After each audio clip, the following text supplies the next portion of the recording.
আমি স্বপ্ন দেখি আমার ছাত্রছাত্রীরা আমেরিকার মানের লেখাপড়া শিখবে। হ্যালো বন্ধুরা, কেমন আছেন? আশা করি অনেক ভালো আছেন। হ্যাঁ, আজকের এই ভিডিওতে আমি আপনাকে দেখাবো ছাত্রছাত্রীদের কাণ্ড কারখানা। এই হাঙ্কের ফুয়ার ভয়েসটা শুনলেই মেজাজটা খারাপ হয়ে যায়। এই তোমরা কেমন আছো? ভালো আছো? এই তোমরা কেমন আছো? হ্যাঁ, বর্তমান ছাত্রছাত্রীরা কেমন অস্থির সেটাই আজকে ভিডিও দেখলে বুঝতে পারবেন। আমি বাংলার সুন্দরী। আমার বয়ফ্রেন্ড আমাকে আইসিটি বুঝায় দেয় রাতে বেলা।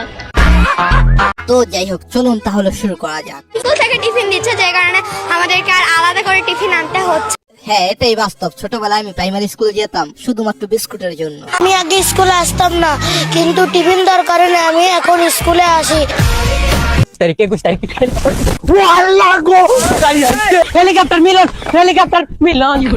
হ্যাঁ, হেলিকপ্টার মিলনের কথা মনে হলে ছাত্রছাত্রীরা ভয় পায়, কারণ এখন আর করতে হবে, নকল আর হবে না। আমি চিন্তা করতেছি যারা এবার পরীক্ষার্থী তাদের অবস্থা কি হবে। এই যে দেখ, সারা বছর পড়ালের খোঁজ খবর নাই, যে হেলিকপ্টার মিলনের খবর পাইছে তখন এই বইলে রাস্তার বাইরে বসে। কে কে এবার পরীক্ষার্থী কমেন্টে জানাবেন। তবে বর্তমানে পোলাপান যত যাওরা, কেমন আছো? পড়াশোনা করতে হবে, চিটিং আর চলবে না। মিলন স্যার হয়তো ভুলে গেছেন এটা কোন জেনারেশন। আমি বাংলা। হ্যাঁ, এই পিচ্ছি জেনারেশন জাইমা রহমানের সাথে ভবিষ্যতে রাজনীতি করবে। তোমরা রাজনীতি করবা জাইমা রহমানের সাথে, তাই না? তবে মিলন স্যার, আপনি জানেন নাকি বর্তমানে শিক্ষার্থীরা নাচে গানে সেরা। আমি বাংলার সুন্দরী। আমার মতে এই স্কুলের প্রধান শিক্ষক যেমন, তো প্রধান শিক্ষক এমন হলে নাচানাচি তো চরম লেভেলের হবে, এটাই স্বাভাবিক।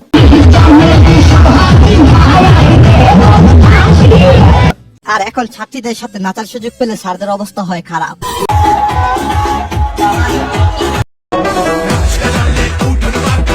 আপু, আপনি আবার কি বলেন? ছেলেদের পর্দা করা ফরজ। আচ্ছা, এরকম নাচ দেখলে ছেলেরা পর্দা করবে কিভাবে আপনি বলেন? পুরুষের এটা শেখা উচিত। আসসালামু আলাইকুম।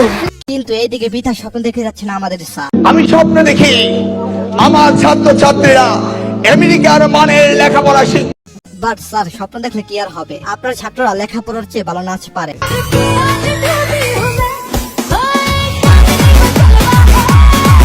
এছাড়া ভালো প্রেম করতে পারে। ও শোনা, আমি সিঙ্গেল আছি, প্রেম করবো আমার সাথে? মিলন স্যার, স্টুডেন্টের বাবা মারা ঠিকই তাদের সন্তানকে বলে পড়ার ইচ্ছা থাকলে যে কোনো পরিস্থিতিতে পড়া যায়, তারপর বাকিটা ইতিহাস।